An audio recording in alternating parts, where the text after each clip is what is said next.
Welcome to episode 15 of the Get a Grip on Lighting podcast. Everybody's talking about the health effects of lighting. Circadian rhythm, color temperature, temporal modulation. We've talked about it here on the show. You know Greg and I are into it for sure. Why? Because we want to make some money selling people healthy lighting systems that increase productivity, lighting systems that make life easier for people, lighting systems that help people sleep. Well, we haven't figured it all out yet, but we brought Greg Yeutter on to start the conversation, and he started it. So we're talking the health effects of lighting on Get a Grip on Lighting.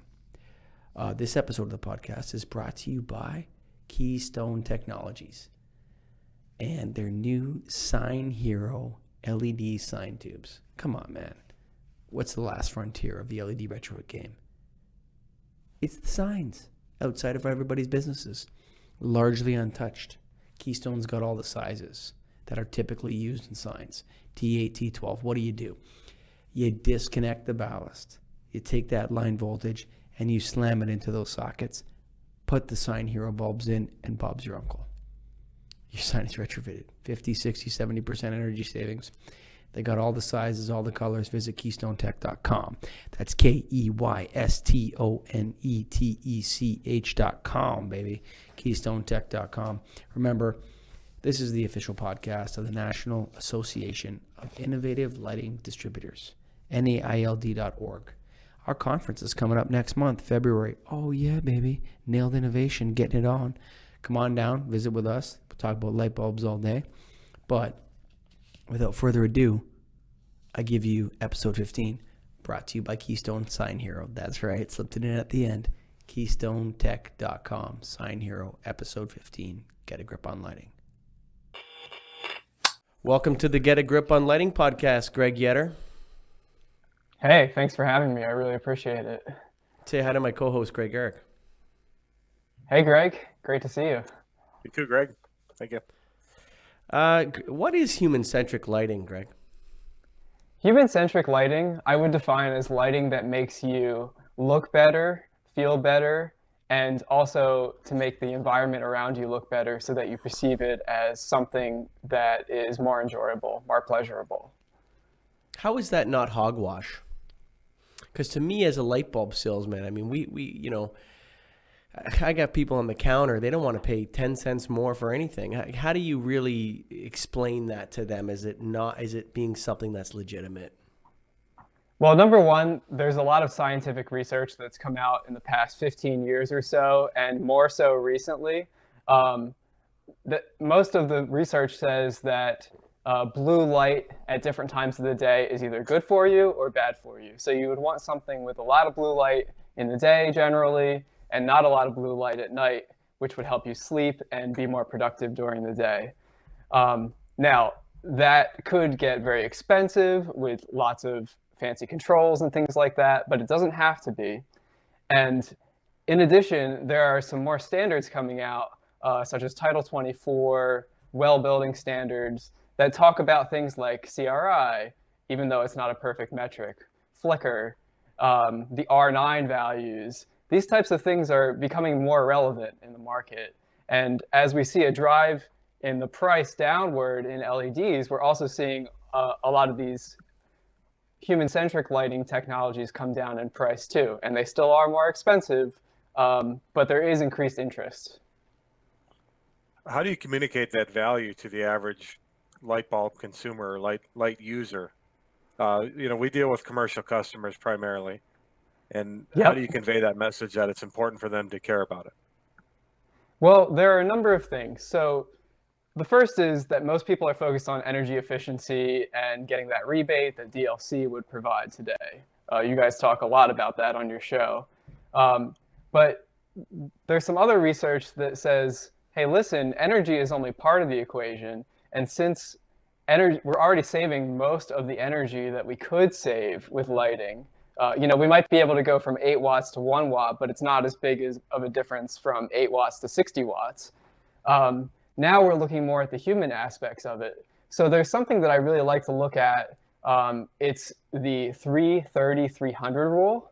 And it says that the costs in your building, only 1% of your cost is energy. Now, energy is significant, but when you compare it to rent and operations and salary and benefits, what you're paying to retain your people to make them happy, energy is a lot lower. So energy is 1%, rent and operations are 9%, and salary and benefits cover that other 90%. Just think about it. You would pay somebody a lot more per year than the square footage that they're occupying. Let me ask you this. Is the understanding of human-centric lighting complete? I mean, or is No. it just a developing situation right now?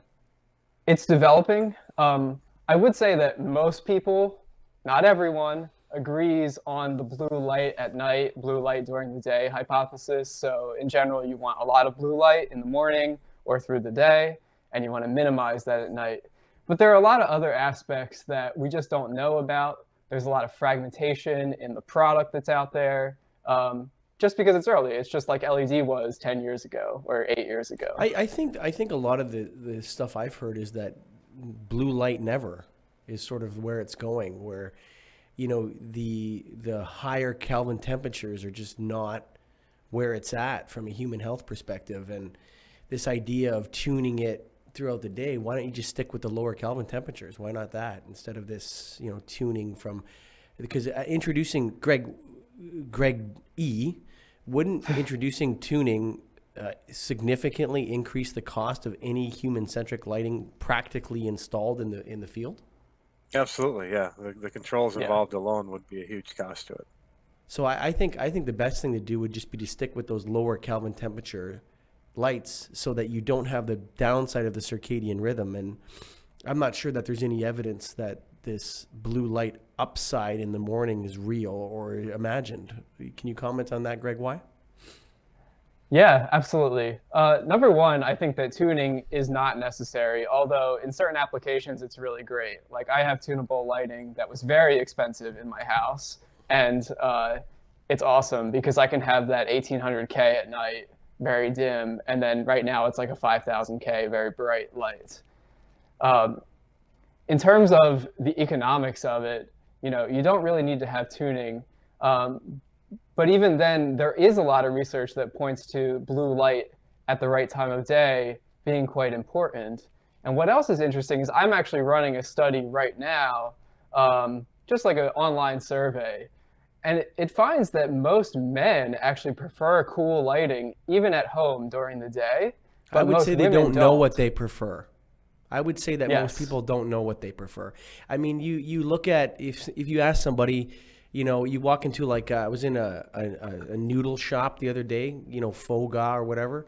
I'm sitting there, they got 5,000 Kelvin MR16 in the ceiling, and it looks horrible. But if you ask them, they say, "Oh, it's the white light. We want white light." So I think most people don't really understand, especially, and I think most light bulb salesmen don't understand what it is people want. So I don't know if a survey helps us here, Greg. Why? Let me ask you something else though. So Yeah, you're doing sure. this research, and you're finding out that high Kelvin temperature lighting is helpful. How is it helpful to anybody, and when?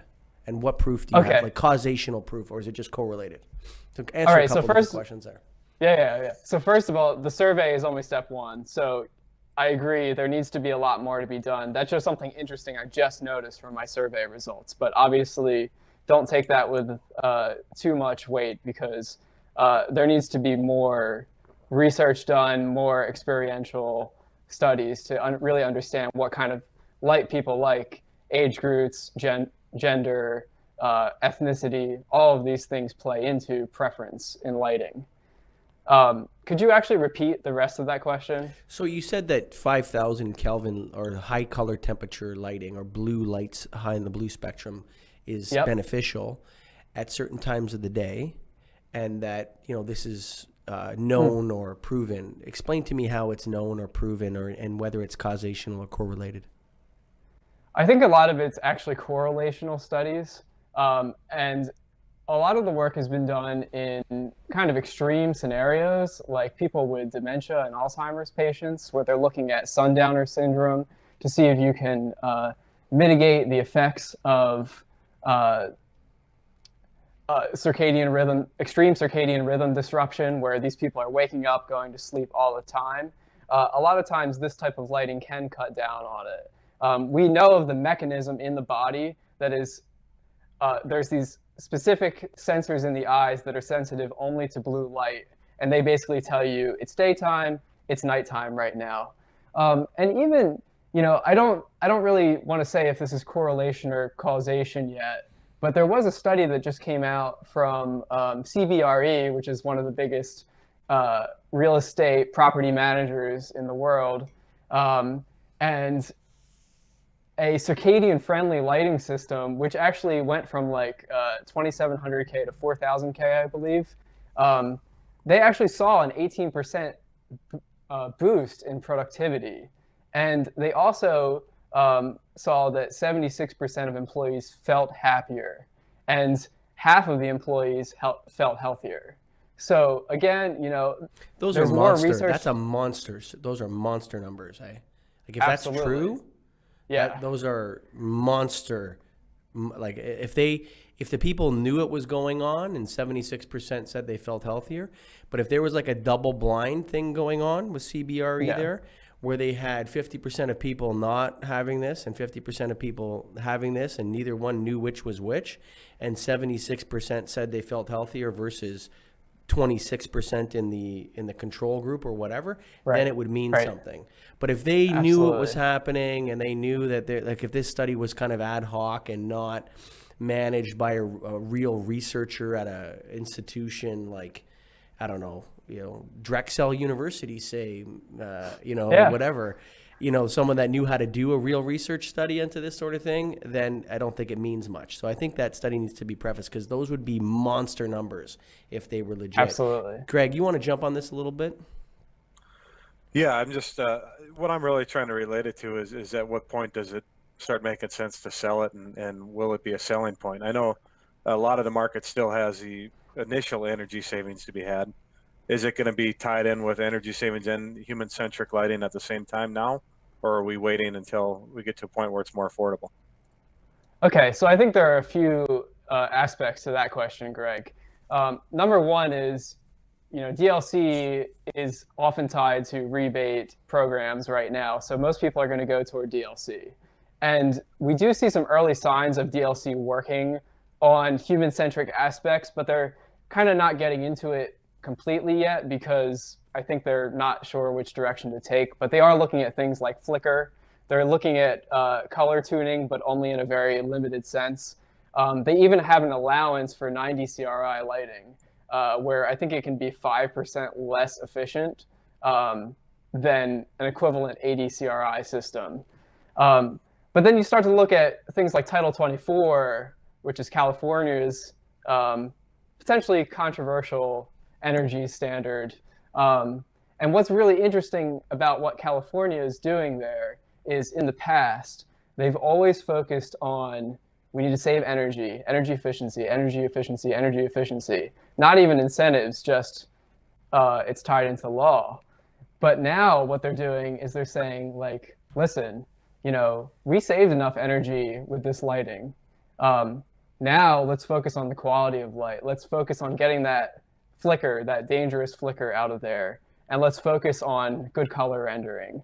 So I think we've got a ways to go.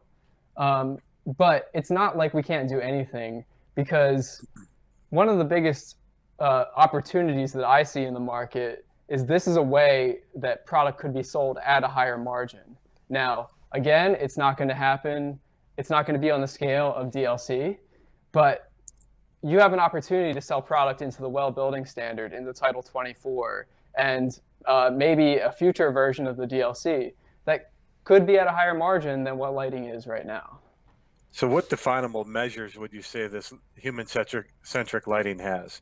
You mentioned high CRI and flicker, and all that, but what definable measurable characteristics would that be? And how would you, what would you rate as? Yeah, so of course there are a lot of different aspects to human-centric lighting, and again, it's a bit of a Wild West type of scenario. But the number one is snake oil stuff to me. Like, I mean, not that I would get it wrong, but or Greg, we would be perfect. Yeah. But it sounds like a lot of people could ride this donkey, in a way that, is not necessarily set to Title 24 or say some other regulation. So is Title 24, so you were about to answer something, I forgot what it was, but I want to ask you this. Is there a standard that sets out what is good human-centric lighting and what isn't? Or is this developing right now? There's aspects of it in Title 24. It's more saying, it has to be 90 CRI, your R9 values have to be greater than 50, and you have to have your flicker in accordance with the IEEE, 1975. 1789. Yeah, and they also have a little bit of additional written onto that in their JA10 document. I think that's one of the most comprehensive right now. You can also look at the well building standard. A lot of that plays more into the design of the lighting. So the lighting design that a lighting designer or an ESCO or somebody like that would come up with. But take a glimpse into those because you'll see the future of where DLC or where the industry could head. Now, what you mentioned there doesn't have anything to do yet with Kelvin temperature or tunability. You're saying it would be nice to have, but it doesn't say it needs to have. Yeah, honestly, I don't think an office needs tunability. I think that it's nice to have in a home. It has to be cheaper than the $60 a light bulb system that I have here, which is way too expensive. And it also has to be a lot simpler to set up, to use. You don't have to have an engineering degree to be able to use these types of things, or you shouldn't have to. So go ahead, Greg. Yeah. So what Kelvin temperature would you suggest then for a typical office setting? Again, I think that a lot more research needs to be done there. I've seen a lot of people say that they like either 4,000, somewhere in the cool white scenario, but I don't want to prescribe a number right there. Eric, what color temperature is your office lighting? 3,500. Same with mine. Okay. My mine's studio, 5,000. Mine's 2,700 in the studio I'm in right now.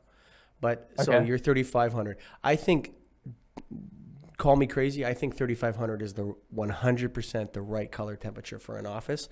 And I think 4,000 K is the right color temperature for a warehouse, although most of the ones we do are at 5,000 because that's what people want. But I think 4,000 is the best for a high bay installation, and I think 3,500 is the best for an office. I don't even know why I think that. Greg, why do I think that? Do you know why I think that? I think it's because of the experience you've had and when you see it in different facilities. Yeah. You've seen a lot of different lights. So yeah, I think 5,000 K is too white for anything. I think if you took out let's say you had a warehouse full of LED T8 tubes and you changed them from 5,000 K to 4,000 K, and the next day everyone came to the shop, I don't think they would even notice, as long as they were all changed at once. Right. Whereas I think there's something about high Kelvin temperature lighting in a low ceiling environment that I find harsh. Although I find lots of people want it.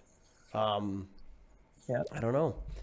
This is a tough one. You know what I think, Greg? Greg, why? I think you're in an arena that is filled with vipers and liars and people that are going to exploit this to their advantage.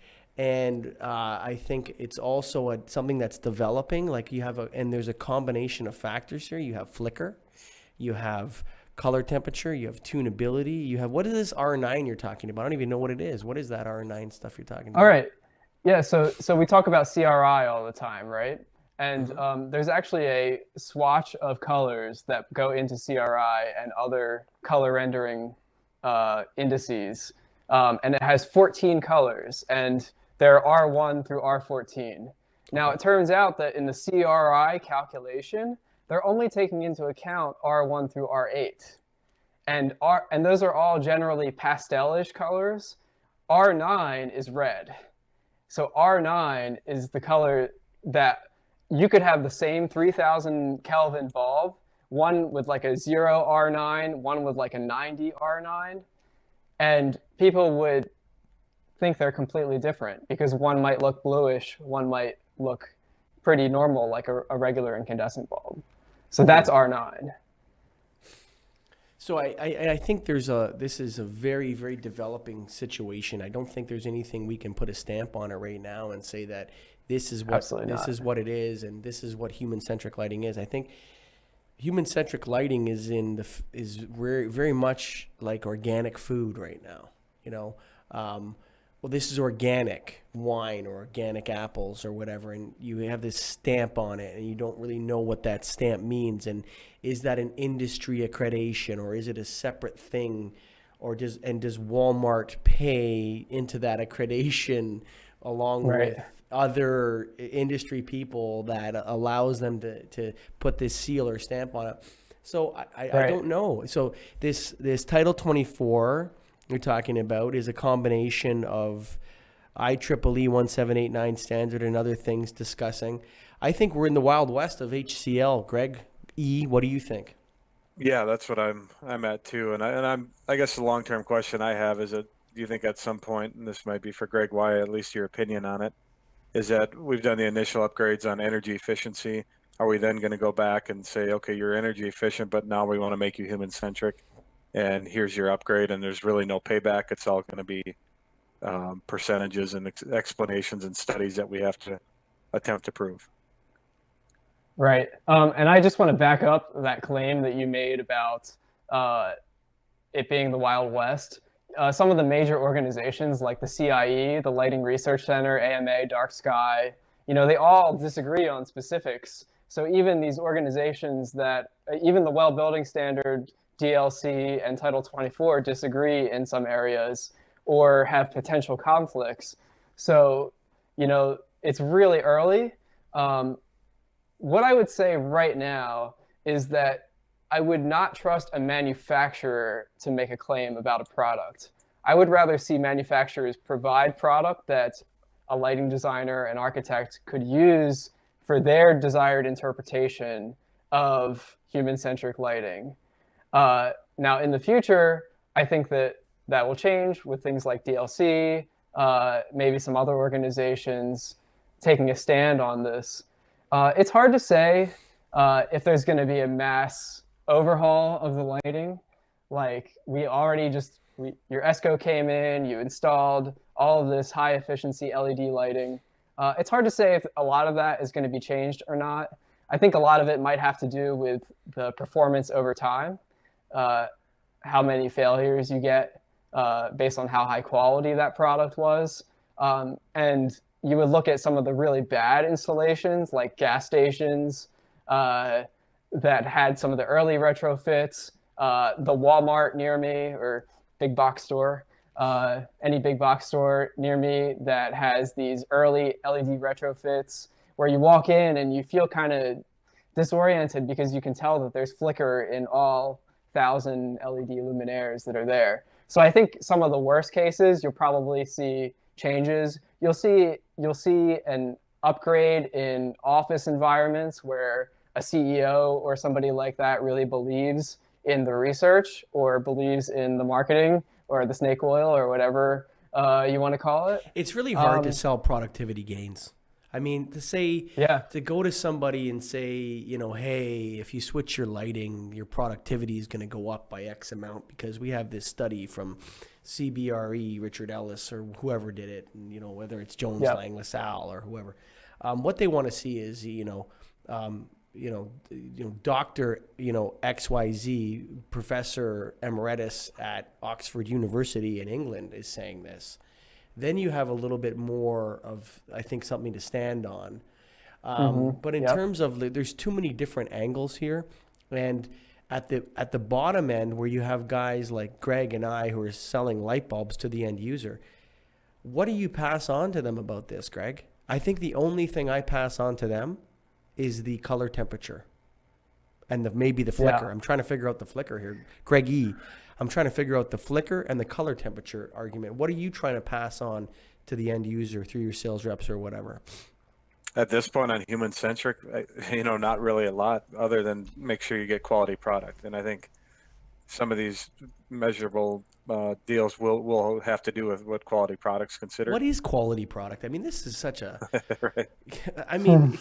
there's a municipality in Ontario that upgraded all, and I think Los Angeles is in the same boat here, where they upgraded all their streetlights to LED in 2011 or 12, and they're having massive problems. These are $700, $800 light fixtures, and the seals are breaking down and failing, and the water's getting in, and there's burnouts all over the place. When are we going to actually stop perpetuating this LED lasts forever myth? That's, I think that's something that is a high time, at least on the Get a Grip on Lighting podcast. We haven't been that naive, have we, Greg? I mean, no. It's time for people to realize that there's this idea that you're never going to replace this light source again, or you're never going to have to make an adjustment on this. New information is going to continually emerge.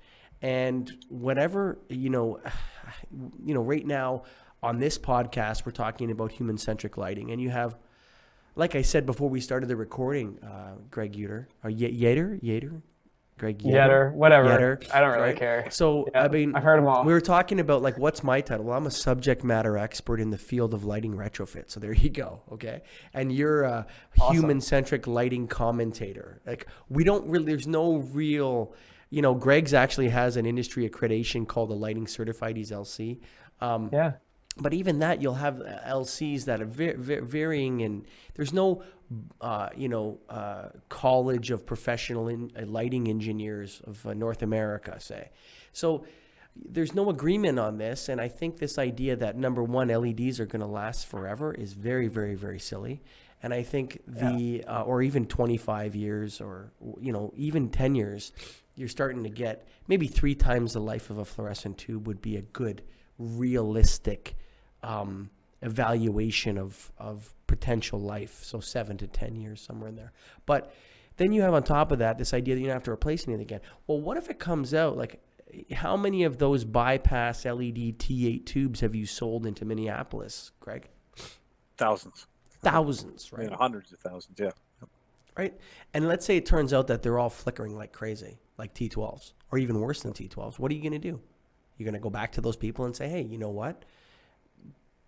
Things have changed.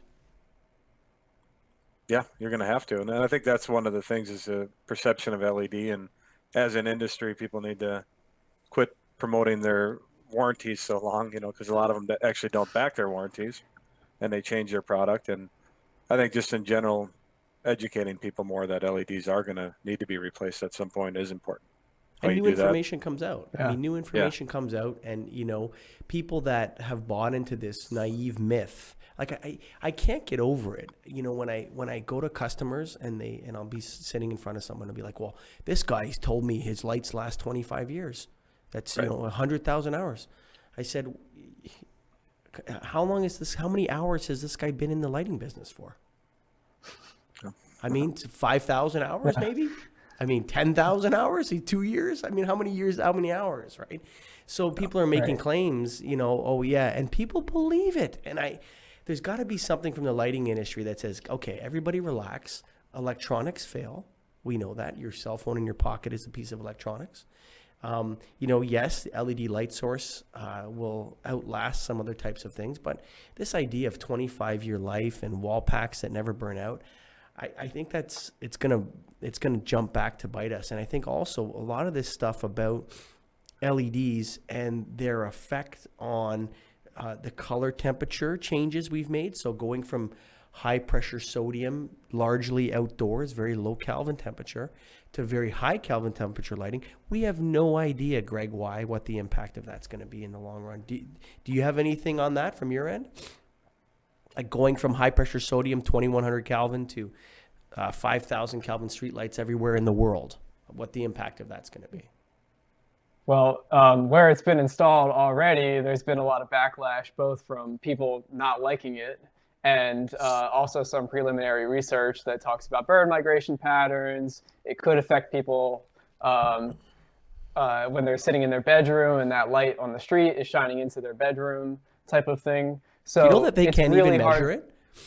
Do you know that they Yes. can't even, the satellites can't even measure it? What was it, Greg? Because they can't see, what was Dr. Kaiba telling us?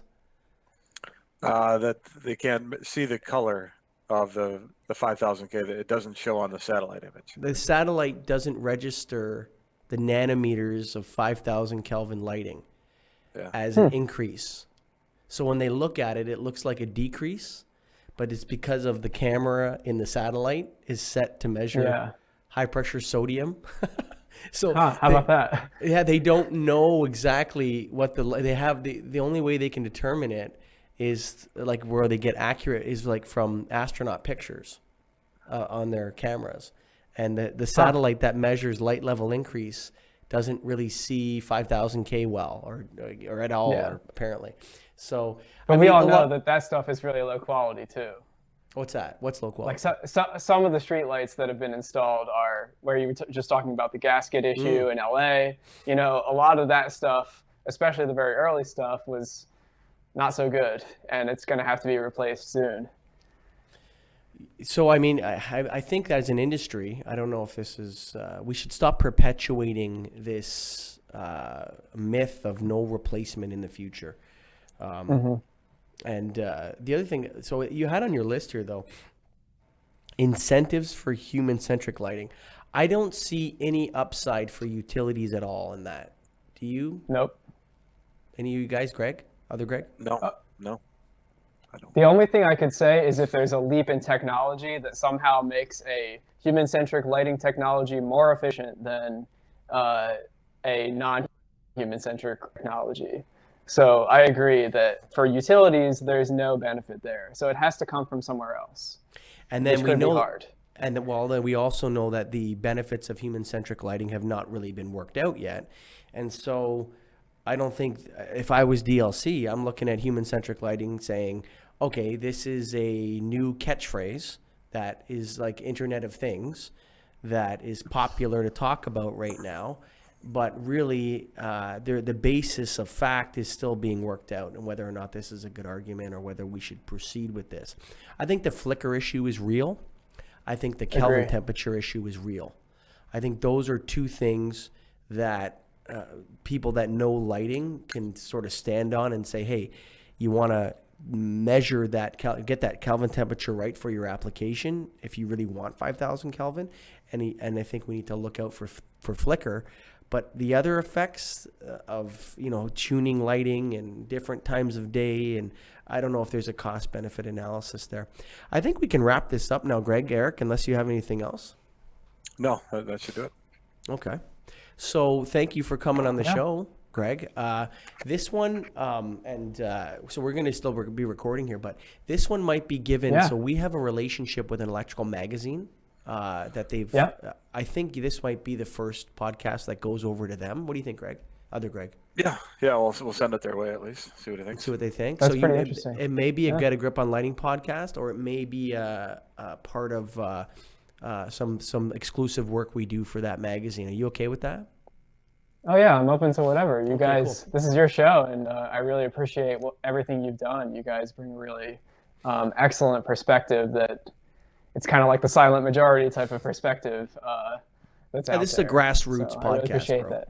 It's a grassroots podcast, man. It comes from people that are being legit, and we don't give a shit about anything in terms of we're only after the truth, or we're only after what is legit, and people can stand on and actually, it's one thing to say something to a bunch of lighting dorks, at a conference. Hey, let's talk about Internet of Things, or let's talk about human-centric lighting. It's another thing to look a customer in the eye and charge them for something. That's a different transactional point that a lot of lighting dorks are never at, and so they never have to face that. Whereas guys like Greg and I and the members of the National Association of Innovative Lighting Distributors are facing that all the time. We're standing in front of somebody and saying, pay for this. And when you actually are striving to have integrity, then this Internet of Things stuff and the human-centric lighting mumbo jumbo jargon starts to get a little bit ridiculous. It strikes you as geeky, So that's where I don't know if we'll include this, but I thought it was a good little spiel by me there, Greg. What do you think, buddy? That's pretty good. You might. That was a good one. I might keep that in. You still recording, Scotty? He's recording. Okay, we're good. Yeah, So, I like that too. I think that you guys have the pulse on where people's perspectives are in regard to changing lighting. Like a lot of people might think that LED lasts forever right now, which is wrong, as we just discussed. But that might be the impression that the lighting industry has given to people. So it'll be interesting to see where people will stand on flicker and blue light and IoT and all these technologies that may or may not become important in the future. I'll tell you this, the members of the National Association of Innovative Lighting Distributors were, the majority of them, I'm not going to say all, but the majority of the ones that I'm friends with were never under that impression.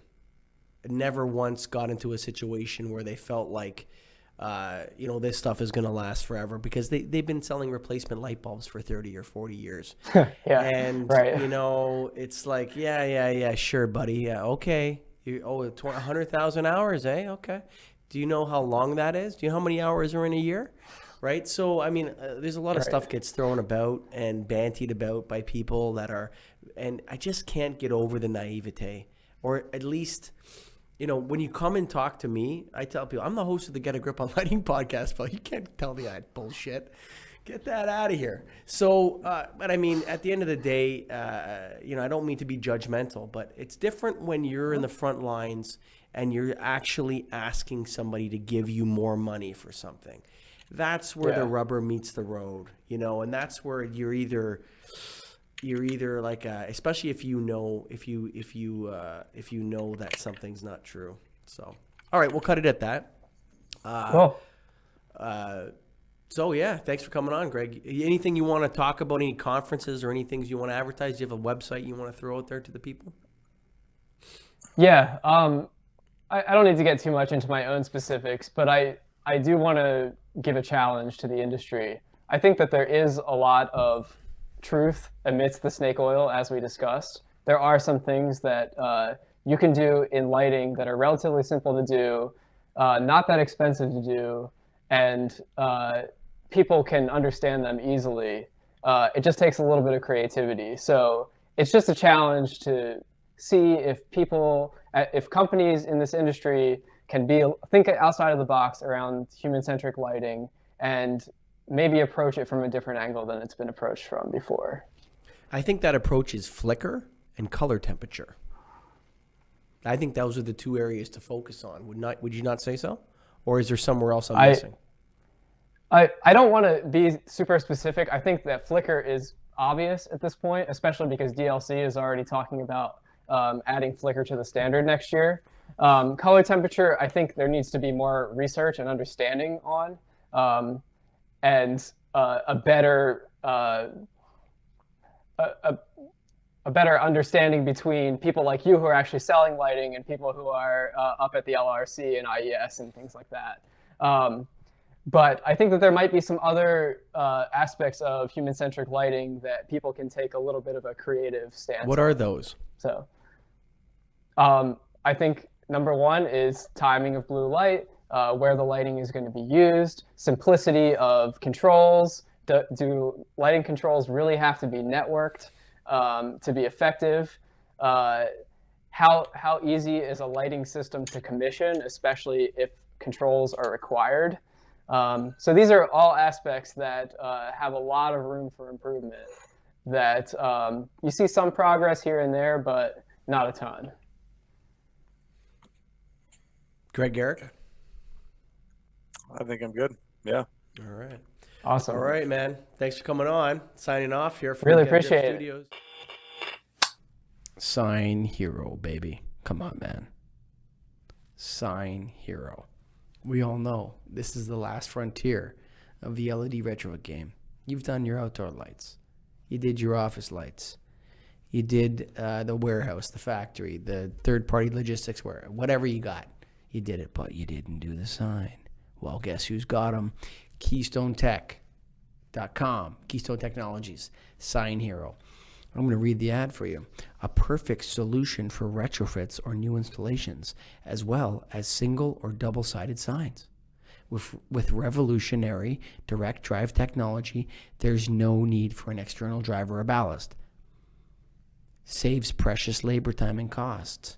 maintenance professionals install the 360-degree LED sign tube in 5 minutes or less. Come on, baby. Why your customers will love it? Well, we've added optical lenses to the cover of each individual LED chip tube, which eliminates the hot spots and ensures. You know when you're looking at a sign and you see those, like, one part of the sign is brighter than the other, or even like some of those LED panels that you put in the ceiling and the middle is not as bright as the sides, the edgelit sides? Well, guess what? Keystone solved that problem. Even light distribution for 360 degrees. Come on, man. So they're built to last, 50,000 hour lifetime, 5-year warranty, heavy duty aluminum heatsink ensures the LEDs run cooler for longer. Plastic and aluminum construction ensures less breakage. Visit KeystoneTech.com, KeystoneTech.com. And this is the official podcast of what? You know. What? Who? What? Where? Why? It's the National Association of Innovative Lighting Distributors. Come on, man. NAILD.org. You should join the association. Take some educational products. We got LS1. Can you handle LS2? LS2's tough, bro. It's tough. Can you take it? I don't know, man. LS2. And we have LS controls as well. So all you people that have done LS1 and LS2, time to sign up for LS controls. Come on, man. Our convention's coming up next month in February. Visit NAILD.org for information on joining the association, on our convention, educational products, everything else. Thanks to Greg Yeutter for coming on the show and starting up the conversation on the health effects of lighting. Bye for now.